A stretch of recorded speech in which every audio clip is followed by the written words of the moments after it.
Now question 23 का ए part देखिए। Evaluate 5 cos square 60 4 sec square 30 minus 10 square 45 upon sine square 30 plus sine square 60। इन सभी को मुझे क्या करना है, इवेल्युएट करना है। आप समझे कि यहां पर जैसे cos 60 sec 30 10 45 सभी की वैल्यू हम पुट कर देंगे और सभी को सॉल्व कर लेंगे तो हमें इसका इवेल्युएशन यहां पर मिल जाएगा। तो करते हैं सभी की वैल्यू पुट। तो cos 60 की जो वैल्यू है, cos 60 की वैल्यू हमारे पास होती है दैट इज 1/2 और इसका स्क्वायर है तो इसका स्क्वायर हो जाएगा। 4 sec 30 हमारे पास होता है 2/√3 का स्क्वायर। 10 45 होता है 1 का स्क्वायर।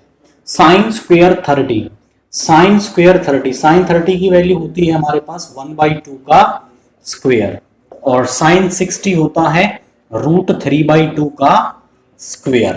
तो यहां पे आ जाएगा 5 इंटू 1/4 प्लस 2 का स्क्वायर 4 16/3 माइनस का 1 अपॉन में 1/4 प्लस 3/4 4 3 जा 12 4 से 3 टाइम्स 3 5 जा 15 और यहां पे 3 से 4 16 इंटू 4 इज 64 माइनस का 12 अपॉन में 4 3 प्लस 1 अपॉन 4 यहां पे आ गया 15 माइनस 12 इज 3 तो 64 प्लस 3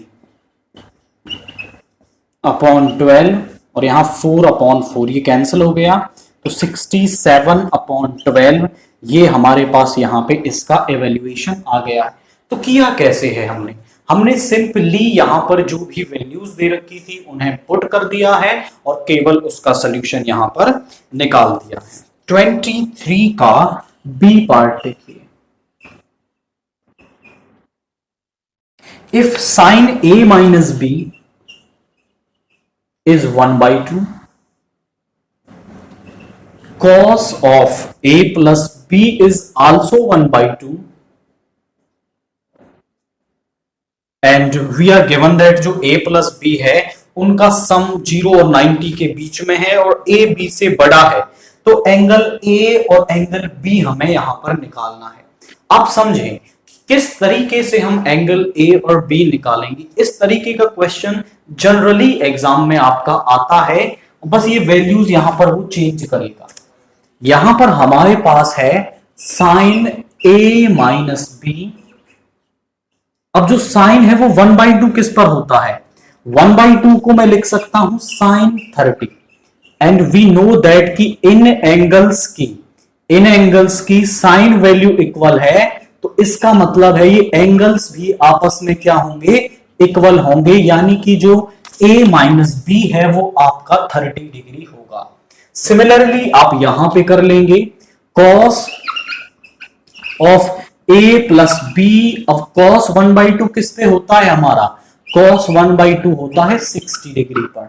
इन एंगल्स की कोसाइन वैल्यू इक्वल है तो ये एंगल्स भी आपस में क्या होंगे, इक्वल होंगे। This is second.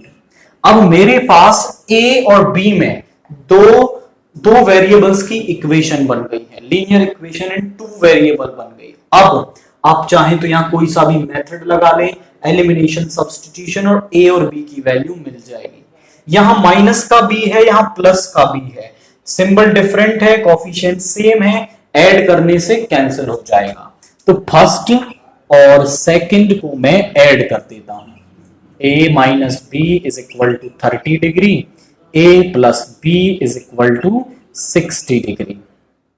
यहां पे ये कैंसिल हो गया। Twice of a is equal to 90 degree, इधर ले आओ, a is equal to 90 degree by 2 that means a is equal to 45 degree. Now putting a is equal to 45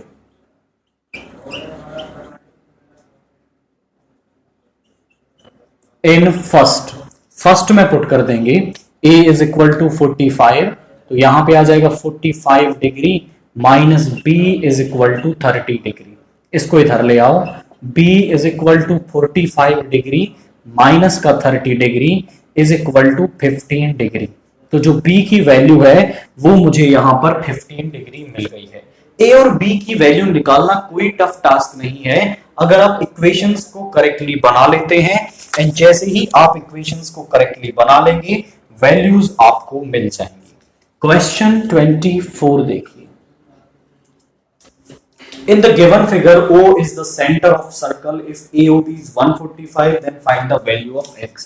हमें एक फिगर दे रखी है इस तरीके से। This is the center.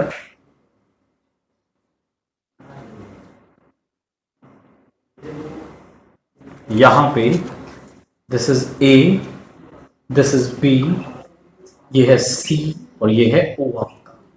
And ये वाला जो एंगल है वो x दे रखा है, ये वाला एंगल हमें 145 डिग्री दे रखा है।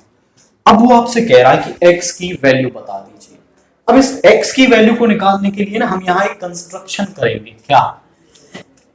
यहां पर एक पॉइंट ले लेंगे P और उसको ज्वाइन कर देंगे A से और B से, इस तरीके से कि A P B C एक साइक्लिक क्वाड्रिलेटरल बन जाए।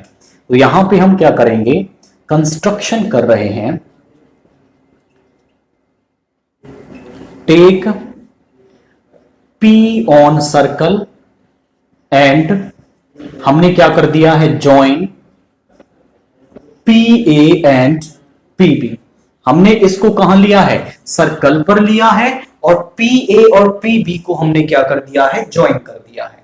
अब हमारे पास एक थ्योरम होती है कि सर्कल के किसी आर्क पर जो मान लो ये एक आर्क है, दैट इज आर्क, ये इस आर्क ने सेंटर पर जो एंगल बनाया है वो डबल होता है उस एंगल का जो ये आर्क सर्कल के किसी और पार्ट पे बनाएगी। मान लो यहां अल्फा बना रही है तो यहां पे 2 अल्फा बनाएगी।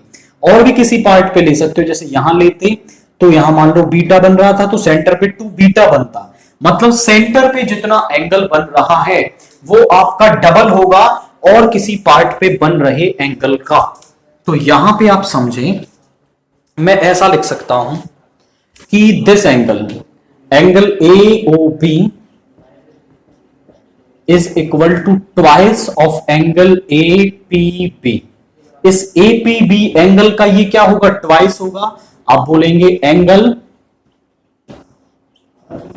मेड बाय एन आर्क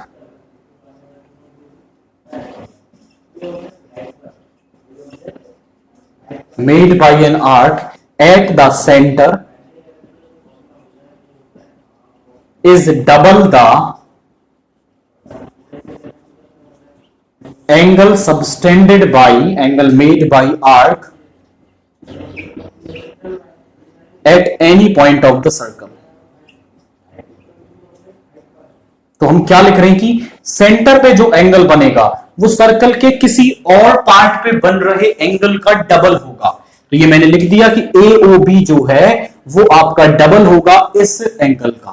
तो AOB हमें दे रखा है, दैट इज 145 डिग्री। 2 को भी इधर ले आओ तो यहां पे आ गया angle APB, which implies angle APB जो मेरे पास है वो 2 से करेंगे तो 7, 2 से करेंगे 2.5 डिग्री, 72.5 डिग्री आ गया। एंड वी नो दैट जो APBC है वो एक साइक्लिक क्वाड्रिलेटरल है और उसके अपोजिट एंगल्स क्या होते हैं, सप्लीमेंट्री, यानी कि उनका सम 180 डिग्री होता है। तो इस x और इसका sum x plus 72.5 degree is equal to 180 degree. तो हम यहां पे कहेंगे since opposite angles of a cyclic quadrilateral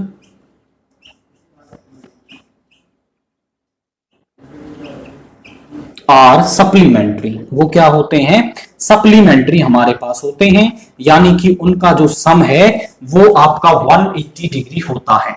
इसको इधर ले आइए, x is equal to 180 minus 72.5 degree.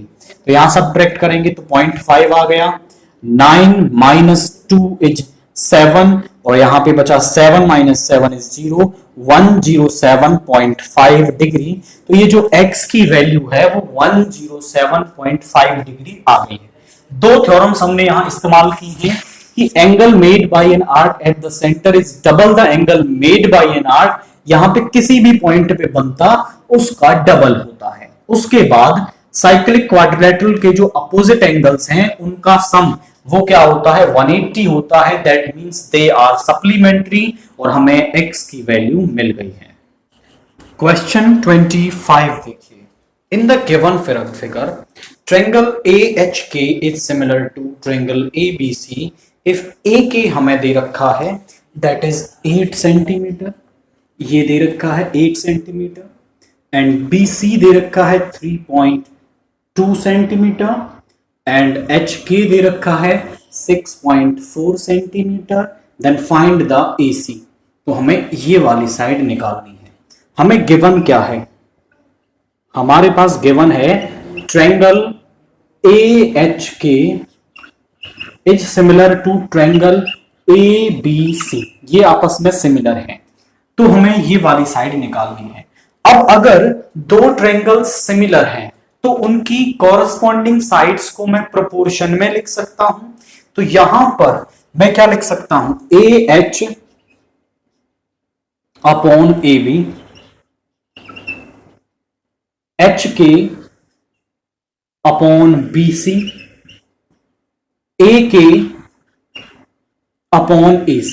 अब आप देखो जरा, HK दे रखा है, BC दे रखा है, AK दे रखा है हमें, और यहां पे AC निकालना, तो इन दोनों पेयर्स को मैं यूज कर सकता हूं।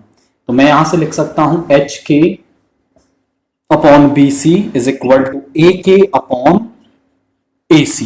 HK की जो वैल्यू है वो है 6.4, BC की वैल्यू है 3.2, AK की वैल्यू है 8 और AC की जो वैल्यू है वो हमें यहां पर निकालनी है। तो यहां पे आप AC को इनफैक्ट यहां पे कैंसिल कर सकते हैं, पॉइंट को हटाने के लिए 10, यहां पे पॉइंट को हटाने के लिए 10, 10 से 10 32 से 2 टाइम्स, तो यहां पे आ गया which implies 2 upon 1 is equal to 8 upon AC। 2 से 4 टाइम्स क्रॉस मल्टीप्लाई कर लो, तो यहां से आ गया AC is equal to 4 centimetre. तो केवल जो सिमिलर ट्रायंगल्स दे रखे थे उनकी साइड्स को प्रोपोर्शन में लिख लेना है और फिर हम यहां से AC निकाल पाएंगे। सेक्शन C क्वेश्चन 26 देखिए, इस टर्म को मुझे इसके इक्वल प्रूव करना है। तो सबसे पहले तो मैं यहां पे LHS ले लूंगा, taking LHS sine theta minus cos theta plus 1 upon sine theta plus cos theta minus का 1। आप बोले सर कोई फॉर्मूला नहीं बन रहा, किस तरीके से हम इस क्वेश्चन को कैलकुलेट करेंगे? तो आप यहां समझें कि मैं न्यूमरेटर और डेनोमिनेटर दोनों को डिवाइड कर देता हूं by cos theta. Dividing numerator and denominator by cos theta, दोनों को कॉस थीटा से डिवाइड कर दिया। तो यहां पे आ जाएगा sign theta upon cos theta minus cos theta upon cos theta और प्लस 1 अपॉन कॉस थीटा। आप बोले सर ऐसा कैसे? जब आपके पास ऐसे दे रखा हो 3 टर्म्स और मैं उसे किसी डी से डिवाइड कर रहा हूं, तो ये डी को आप सभी के डिवाइड में लिख सकते हैं। ये स्टेप मैंने डायरेक्टली यहां पर कर दिया है। तो जो कॉस थीटा सभी के डिवाइड में आ रहा था मैंने उसे बारी बारी सभी के में लिख दिया है। सेम डेनोमिनेटर में कर लो, sine theta upon cos theta plus cos theta upon cos theta minus 1 upon cos theta.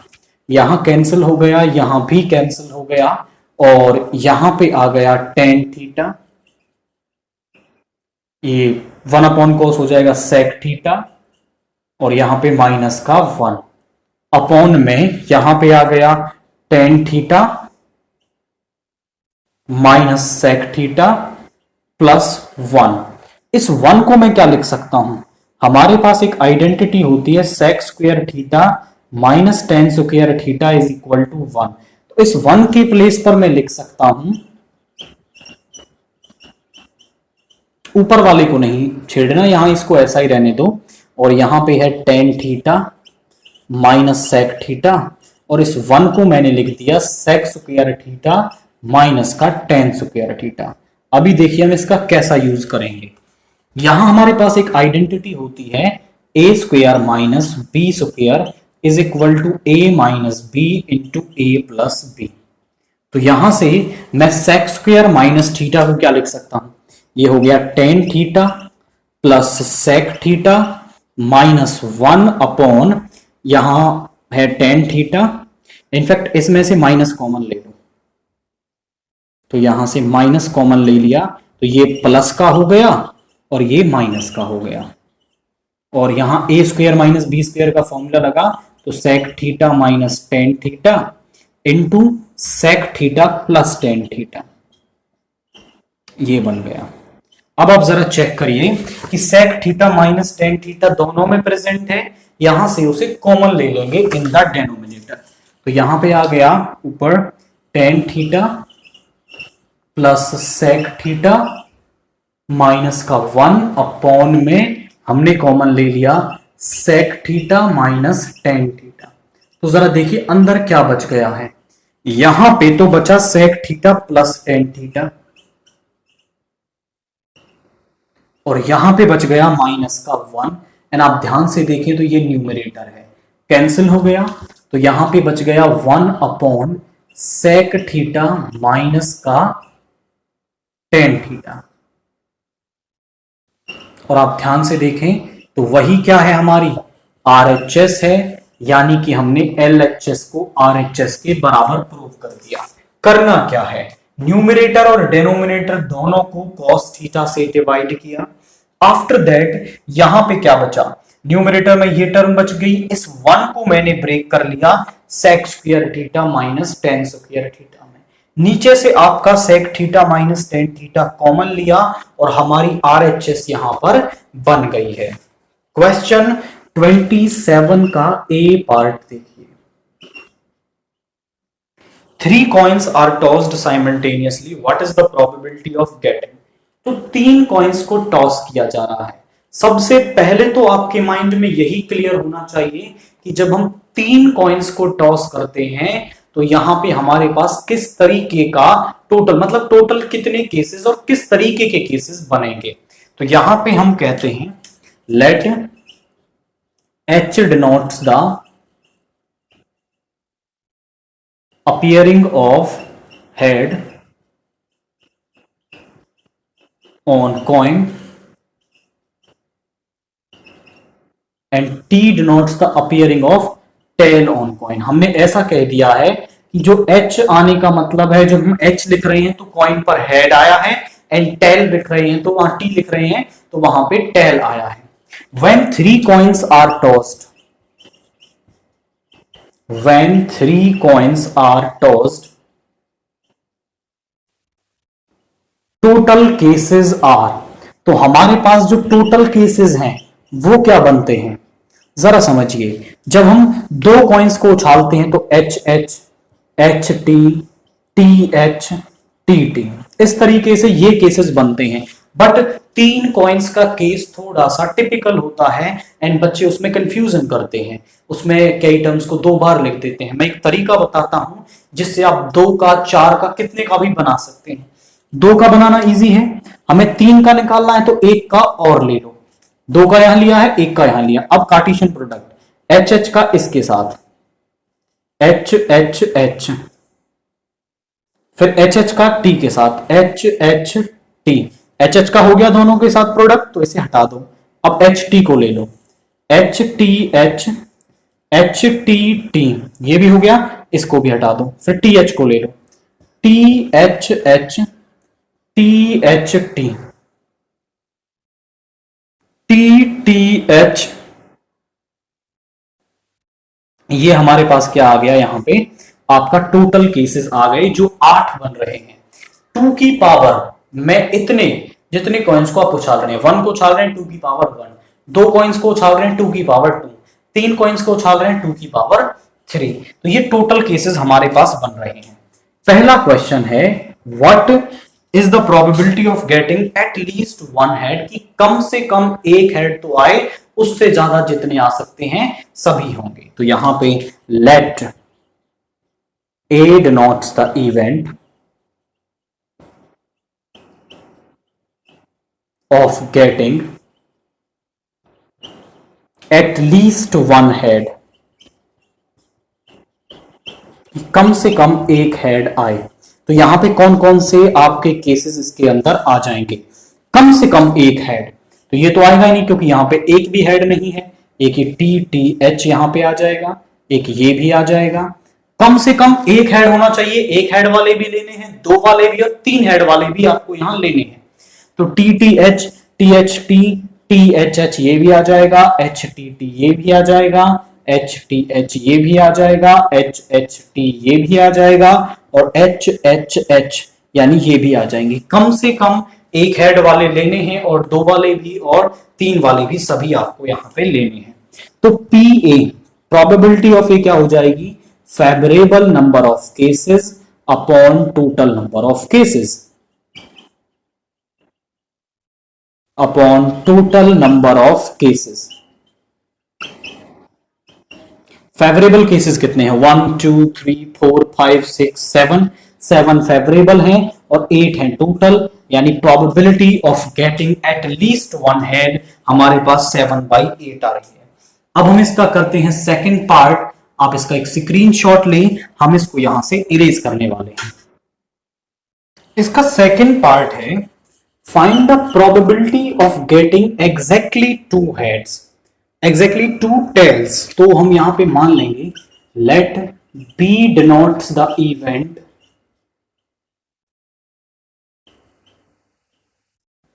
Of getting exactly two tails, मतलब दो टेल्स ही उसमें होनी चाहिए। अब पोजीशन डिफाइन नहीं है, किसी भी पोजीशन पर वो हो सकती हैं। तो दो टेल्स कहां कहां आ रही हैं? आप देखो यहां पे दो टेल्स एच टी टी के अंदर है, एक तो ये आ जाएगा उसमें, उसके बाद दो टेल्स एक आपका यहां पर है that is T H T, और एक टी टी एच में आपका दो टेल्स है। तो ये केवल तीन केसेस हैं। तो प्रोबेबिलिटी ऑफ बी हमारे पास क्या आ जाएगी? फेवरेबल अपॉन टोटल, फेवरेबल है हमारे पास 3 और टोटल है हमारे पास 8, तो इसकी प्रोबेबिलिटी आ गई 3/8। थर्ड केस क्या कह रहा है हमसे इसमें? थर्ड केस कह रहा है कि एट मोस्ट वन टेल, कि ज्यादा से ज्यादा एक टेल होना चाहिए और नहीं भी होगा वो पार्ट भी आपको इसके अंदर लेना है। तो यहां पे हम मान लेते हैं let C denotes the event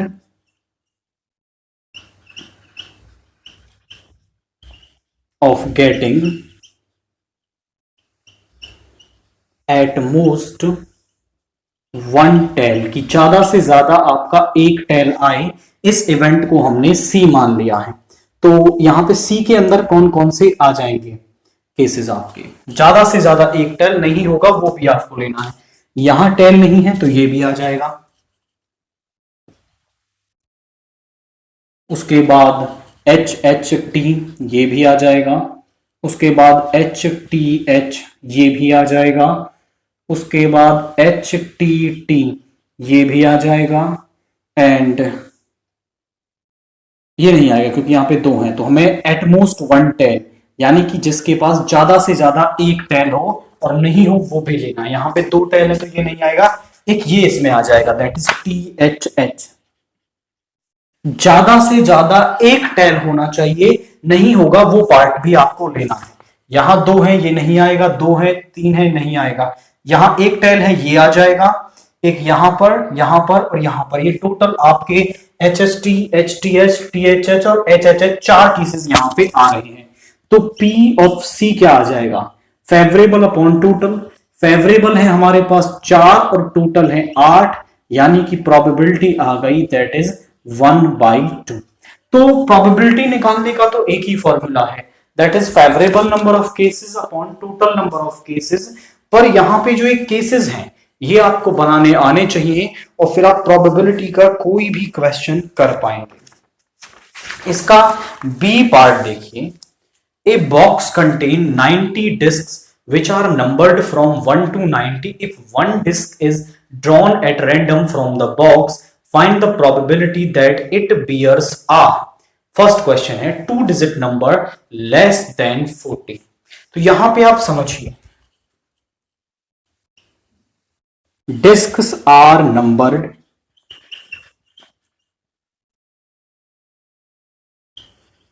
from 1 to 90, 1 से 90 तक नंबर्स हैं। तो टोटल नंबर ऑफ केसेस हमारे पास क्या हो गए भाई, टोटल केसेस तो हमारे पास 90 ही होंगे ना, क्योंकि 90 डिस्क्स हैं हमारे पास। पहला जो इवेंट है वो क्या कह रहा है, let E denotes the event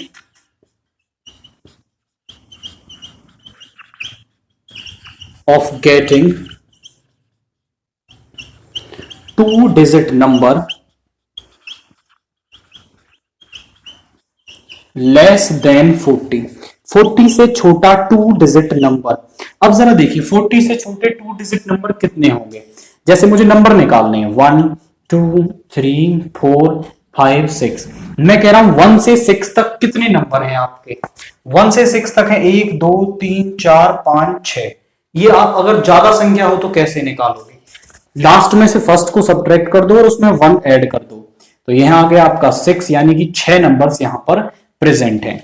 तो यहां पे to digit number less than 40 शुरू कहां से होंगे, 10 से 11, उसके बाद 40 से छोटा होगा 39।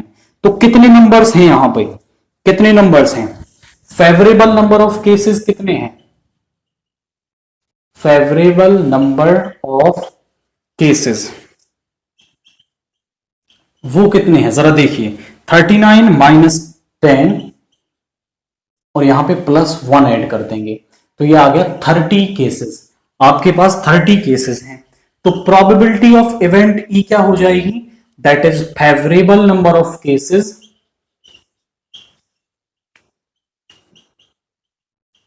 Upon total number of cases. Favourable cases कितने हैं, दैट आर 30 और टोटल कितने हैं 90, तो प्रोबेबिलिटी क्या आ गई, वो हमारे पास 30/90 यानी कि 1/3 हमारे पास आ गई है। इसका सेकंड पार्ट हमसे क्या कह रहा है, second part is number divisible by 5 and greater than 50, 50 से बड़ा और आपका डिविजिबल बाय 5 होना चाहिए। तो हम यहां मान लेते हैं, let F denotes the event of getting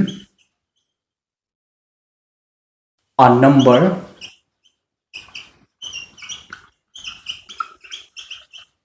greater than 50 and divisible by 5।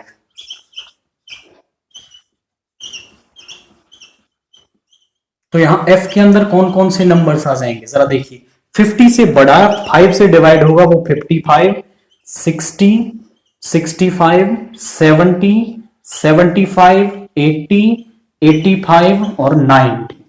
तो यहां पे प्रोबेबिलिटी ऑफ एफ आप निकालोगे, फेवरेबल नंबर ऑफ केसेस कितने हो गए, 1 2 3 4 5 6 7 8, 8 हो गए और टोटल हो गए 90, यानी इसकी प्रोबेबिलिटी आ गई 8/90। उसने कहा 50 से बड़े 5 से डिवाइड होने वाले नंबर्स, तो वो हमने यहां पर लिखे और प्रोबेबिलिटी मिल गई। थर्ड कह रहा है अ परफेक्ट स्क्वायर नंबर, तो यहां पे हम कह देते हैं let some E F T मान लेते हैं, या फिर टी नहीं ए मान लो, let A denotes the event of getting a perfect square number.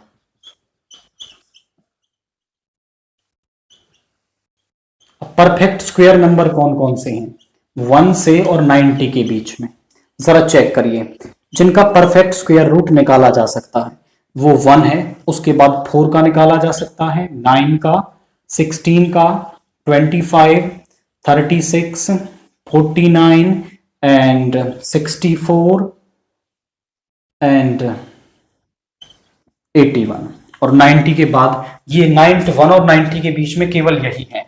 तो प्रोबेबिलिटी ऑफ इवेंट ए क्या हो जाएगी, 1 2 3 4 5 6 7 8 9, 9/90, यानी probability of getting a perfect square number वो 9/90, या फिर आप इसे कैंसिल करके 1/10 भी लिख सकते हैं। प्रोबेबिलिटी तो बस favourable number of cases upon total number of cases वाले फॉर्मूले से ही निकलेगी। बस आपको ये केसेस समझ में आने चाहिए और फॉर्मूले में वैल्यू पुट करते ही आंसर हमें मिल जाए। 28 देखिए क्या है, Reshma went to a bank to withdraw ₹2000।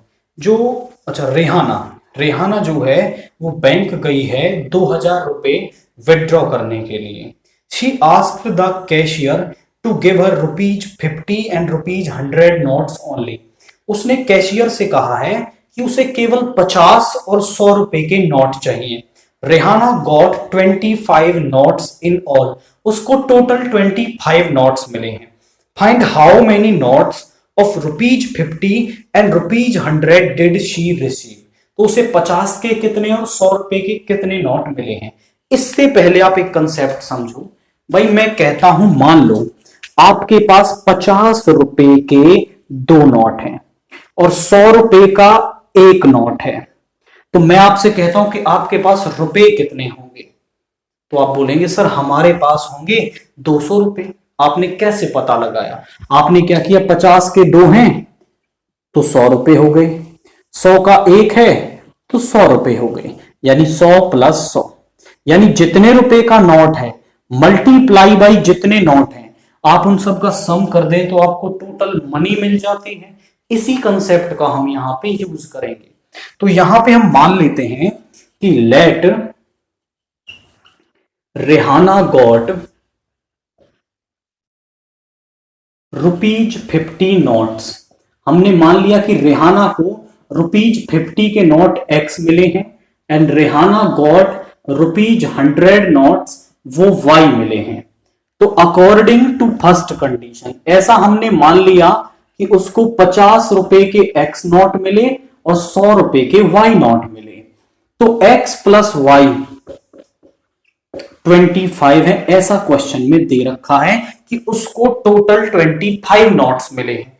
तो दोनों को सम करने पर 25 आएगा। अब अगर दूसरी कंडीशन लगाएं अकॉर्डिंग टू सेकंड कंडीशन, वो पैसे कितने निकालने गई थी बैंक से? 2000 रुपए। अब 50 रुपए के X नोट हैं, मतलब 50 गुना X जमा 100 रुपए के Y नोट हैं, यानी 100 इंटू Y। तो ये टोटल रुपए 2000 बनने चाहिए। अब यहां से 50 कॉमन ले लो। X + 2Y = 2000। 0 से 0 कैंसिल हो गया, 5 से 40, यानी X + 2Y = 40। ये हमारे पास एक्स वाई में 2 इक्वेशन बन गई। इन दोनों को सॉल्व करूंगा तो एक्स वाई की वैल्यू मिल जाएगी। मतलब 50 रुपए के कितने नोट हैं, 100 रुपए के कितने नोट हैं, ये हमें मिल जाएगा। तो यहां पे फर्स्ट में से सेकंड को सबट्रैक्ट कर देते हैं। Subtracting first from second. तो यहां पे x + 2y = 40, x + y = 25, minus minus minus ये कैंसिल हो गया। y = 15, putting y = 15 in first, यहां पे रख दिया तो इधर जाकर के y + 15 = 25, विच इंप्लाइज y = 10। यानी मैं कह सकता हूं कि रेहाना गॉट ₹50 नोट्स। तो ₹50 के नोट उसको x मिले, यानी कि उसको मिले आपका, अच्छा ये x की वैल्यू आएगी, दिस इज x, क्योंकि y की वैल्यू तो हमने यहां रखी है। तो x उसको मिले दैट इज 10 नोट्स। 50 के 10 नोट्स मिले एंड 100 के कितने मिले हैं उसको? 100 के नोट्स उसको मिले हैं y दैट आर 15। 100 के 15 नोट्स और 50 रुपए के 10 नोट्स उसको यहां पे मिले हैं, जो हमने यहां पर क्वाइट इजी तरीके से निकाल दिए हैं। 29 का ए पार्ट देखिए, find the zeros of the polynomial 4x² plus 4x minus 3 and verify the relationship between zeros and coefficients of the polynomial। पहले तो जीरोस निकालनी है, फिर और जीरोस और कोफिशिएंट्स के बीच की रिलेशनशिप को वेरीफाई करना है। तो गिवन पॉलिनोमियल क्या है हमारे पास? द गिवन पॉलिनोमियल इज,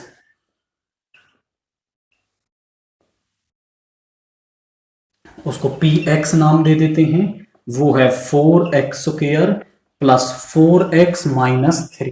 इसको नाम दो फर्स्ट।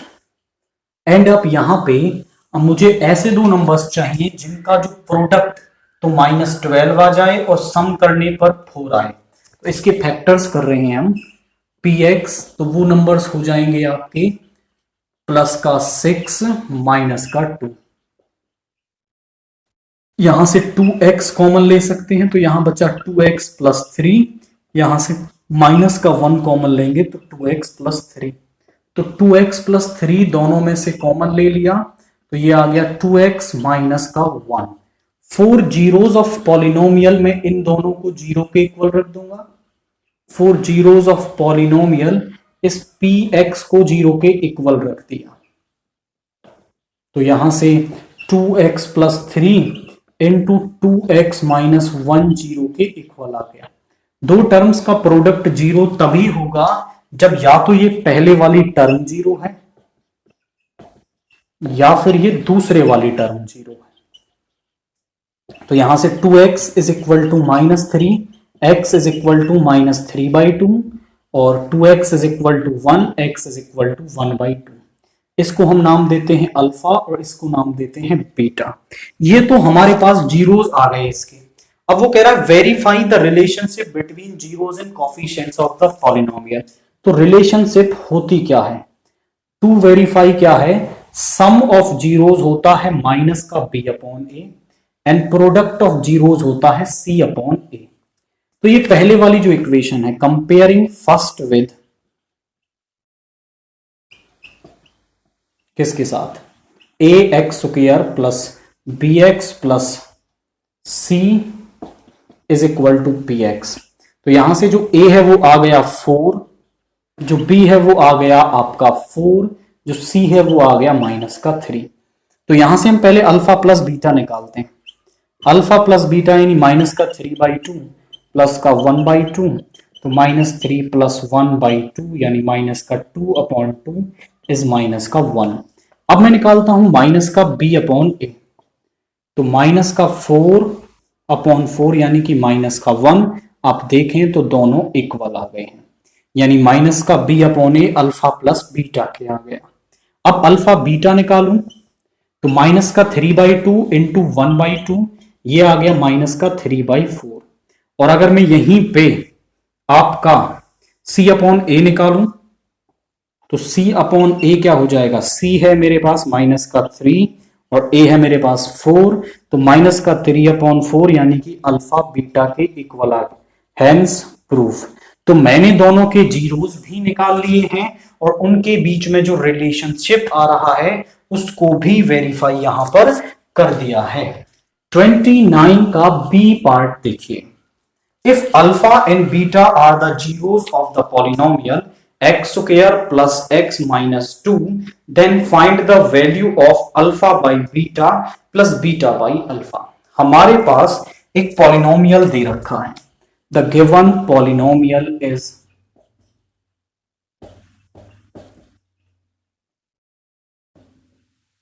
वो क्या है? px is equal to x² plus x minus 2 and हमें वैल्यू निकालनी है alpha upon beta plus beta upon alpha की, जहां पर अल्फा और बीटा इसके जीरोस हैं। तो अल्फा बीटा की वैल्यू मैं निकाल लूंगा, वो यहां पुट करने से मुझे वैल्यू मिल जाएगी। तो फैक्टराइज करो इसे, px को फैक्टराइज करो। तो मुझे ऐसे दो नंबर्स चाहिए जिनका प्रोडक्ट तो आए माइनस का 2 एंड ऐड करने पर मिले 1। तो यहां पे x² प्लस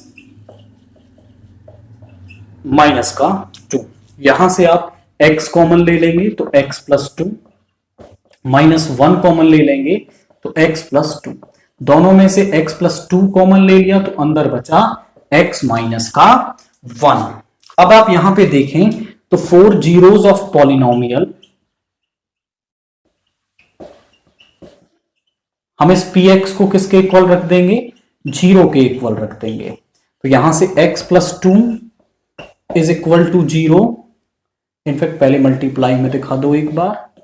अब या तो x प्लस 2 0 के इक्वल होगा या फिर x माइनस 1 0 के इक्वल होगा।